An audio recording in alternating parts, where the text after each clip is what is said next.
Welcome back to the Gridiron Expert. We're continuing our Group of 5 conference recaps, and today we are breaking down the Sun Belt Conference. Many consider the Sun Belt to be the worst of all the conferences, and while that may be true when it comes down to league play, some of these teams have beaten some high-quality opponents or at least given them a scare over the past couple of years. And we'll start over here in the East, where Appalachian State is no stranger to that. Of course, we all remember that huge win they had over Michigan back in 2007. They nearly beat Tennessee just a couple years ago. They annihilated Toledo in their bowl game 34-0. They were the MAC champions. So Appalachian State, no stranger to playing in some big games and even giving them a scare or even beating some of those teams. And this year I have them projected to go 9-3, 6-2 in the Sun Belt and winning the Eastern Division. Of course, as we all know, this is the first year that the Sun Belt will have a conference championship game. So they finally have been split into a division, 5 in the East, 5 in the West. And we'll have a conference championship game played at the team with the best conference record or the best overall record. So Appalachian State going 9-3. They lose Taylor Lamb at quarterback. Their star quarterback has been there for years now. They're going to have to place him more than likely with Zach Thomas there. But they will have running back Jalen Moore, who rushed for over 1,000 yards last year. So we might see a little bit more of a run-happy offense, more so than a pass-happy offense. They returned 6 on offense, 5 on defense. Over the past 3 years, Scott Satterfield has led the Mountaineers to 9 or more wins. So the past 3 years, they've had 9 or more wins. They had 7 wins in 2014. So Appalachian State has made a brilliant transition into the FBS. And once again, even though they lose their star quarterback and some other key starters on this team, I had them winning the Eastern Division with a solid 9-3 record. Right behind them, though, is Troy, who, as we all know, went on the road and beat LSU last year, beat North Texas, who played in the Conference USA Championship game, beat them pretty good in their bowl game. So I have the Trojans at 8-4, also 6-2 in conference, but Appalachian State ahead of the Trojans because of overall record. They also lose a star quarterback in Brandon Silvers, who was one of the better passers in Troy history. Last year they went 11-2, including that bowl win over North Texas. They have their season finale this year on the road at Appalachian State. And that game could very well determine who wins the Eastern Division and will head to the Sun Belt Championship game. So that game will be huge. One that I think Appalachian State and Troy both will have circled on their calendar. Has major stakes for both teams, but Appalachian State, fortunately, having home field advantage in that game. Neil Brown, a heck of a job with the Trojans. I expect him to jump ship for a better job here fairly soon. He has won 10 games with the Trojans in 2016, 11 back in 2017. I have them pegged for 8 this year just because of the schedule and the starters that they lose. But if he can get them to the first Sun Belt championship game, I expect some better schools and bigger schools to start calling his name, and he might leave for a better opportunity here fairly soon. We got Georgia Southern coming in at 3rd, and I know a lot of people will be surprised by that because they went 2-10 last year, and I had them jumping from 2-10 to 8-4. But they do return 18 starters and should get back to that option offense that has been very dangerous and what gave them some great success many years ago when they went 9-3 and 9-4 in 2014 and 2015. And I know they've had a couple down years recently, but they have Shy Words at quarterback, one that I think is very underrated and will be huge for this Eagles team. You got Wesley Fields at the running back position, who has over 800 yards on the ground last year. The only thing is the defense allowed 32.2 points per game. So the defense is going to have to step up if they want to reach 8-4, or at least get back to a bowl game. But the offense should be extremely potent. And like I said, 18 starters, 9 on offense and 9 on defense. Georgia Southern could surprise some people and get back to bowl eligibility and make a huge jump after going just 2-10 last year. And then rounding out the East, we got Georgia State and Coastal Carolina. Georgia State, yes, won their bowl game last year over Western Kentucky. That was fairly surprising to me. Sean Elliott, I really like him. You know, he came in as interim head coach at South Carolina a couple years ago. Didn't do a great job, but he brings the intensity. He's a very passionate coach, and we saw that last year. Got the most out of his Georgia State team. But like Appalachian State and Troy, lose a star quarterback in Connor Manning, so they're going to have to replace him. They have a lot of replacements overall. They have solid wide receivers in Penny Hart and Tamir Jones, but they're going to have a quarterback to throw to them. They're going to have to break in a new one. I think this is going to be a little bit of a rebuilding year for Sean Elliott, who inherited a good team in the first year with the Panthers, but might have to take a bit of a step back in year 2. Had them at 4-8.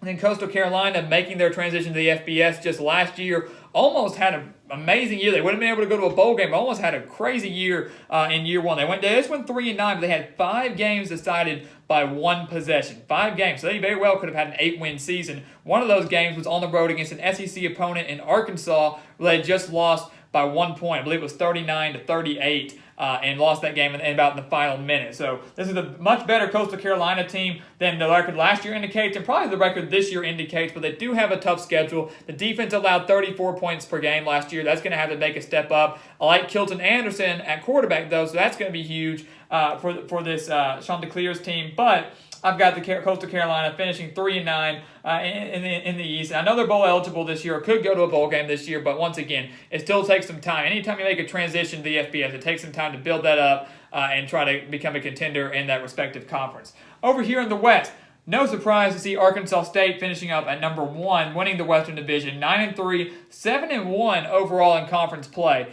Arkansas State, by far, probably has the best quarterback in the Sun Belt. I really don't think it's much of a competition at that position with Justice Hansen. Has been there for a while now, but has made his presence known across the Sun Belt.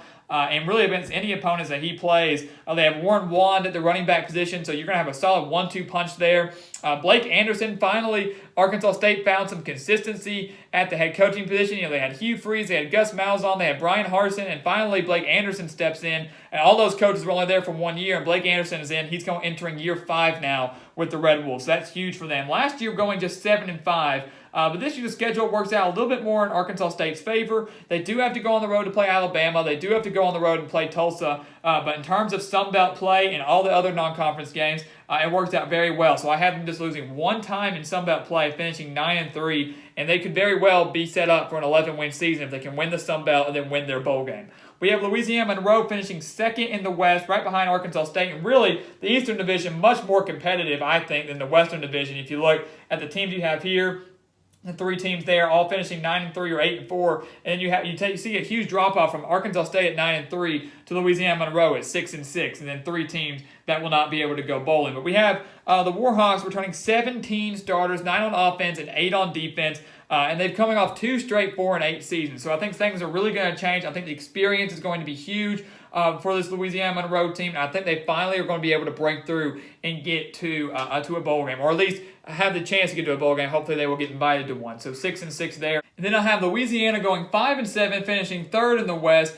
Billy Napier coming in as head coach there. They have 8 returning starters on offense, but just 3 on defense. So while I think the offense will be potent and should be able to keep them in contention in some of these Sun Belt games, the defense is what scares me the most. But this shouldn't be a rebuilding year for the Raging Cajuns. They should once again still compete in the Sun Belt and very well could get to a bowl game if just one other game goes their way. Have them right at 500 in Sun Belt play, 4-4. 5-7 overall. So if one more game goes their way, they will crack bowl eligibility and could get invited to one with a 6-6 record. And then rounding out the bottom 2, I've got South Alabama and Texas State. And the Jaguars with South Alabama, this is a team that really could surprise some people. I've got them at 3-9, but I would not be surprised to see them do way better than this. Steve Campbell comes in as head coach, coming over from FCS Central Arkansas, did a great job building them up. Now he's taking over this Sun Belt program with South Alabama. They have a very potent offense and a strong defense. The only problem is the offensive line. So there's a lot of talent there, but you've got to be able to get that offensive line clicking. Otherwise, the offense itself, I don't think will produce very well. So while I think South Alabama very well could crack 4 or 5 wins, the schedule's tough. Anytime you bring in a new head coach is always difficult. So while I do have the talent there, I still think it's going to be a little bit of a rebuilding year for Campbell and the Jaguars. So I have them going 3-9, 2-6 in Sun Belt play. And then Texas State, really no surprise, finishing 1-11. 0-8 in conference play. They've just won 7 games over the past 3 years. So obviously has not been a lot of success for the Bobcats in recent years. They do return 14 starters, so maybe they'll be a little more competitive in Sun Belt play. They weren't very competitive at all last year. I think they went just 2-10 last year, so I know I had them taking a step back, but the schedule's tough. Now that they're split up into divisions, that's going to play a huge role in terms of who they have to play, who they're going to play from the East, who they have to play in the West. Guaranteed to play in the West at least, those 4 teams there. So this is a Texas State team that I still think is a ways away from once again competing in the Sun Belt. And I have them finishing last with the worst record in the conference with 1-11. 0-8, which means our first ever Sun Belt championship game is going to be Appalachian State versus Arkansas State. This game would be played in Jonesboro at Arkansas State because, yes, they are both tied overall at 9-3, but Arkansas State 7-1 in conference play. So they would own the tiebreaker there because Appalachian State going 6-2. And I'm going to pick the Red Wolves to win this one. I like Arkansas State this year. They have plenty of returning talent this year. And once again, Justice Hansen, extremely difficult quarterback to stop.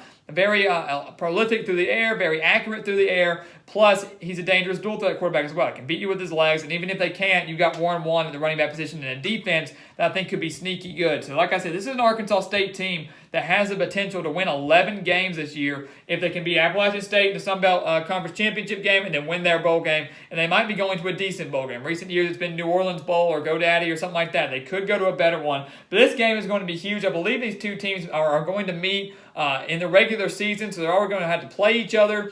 So that's going to be fun, having a rematch in the conference championship game, the first ever conference championship game. This will be a very fun one to watch against two teams that I think are really fairly even on both sides of the ball. But in my opinion, the edge has to go to the Red Wolves, and they're going to win the first ever Sun Belt championship game, clinch their 10th win of the season, and see what happens in the postseason for them. So as always, please go check us out on Twitter at Gridiron Expert, on Instagram at The Gridiron Expert, and always here on YouTube. Please continue to like, comment, and subscribe, and we will see you next time on The Gridiron Expert.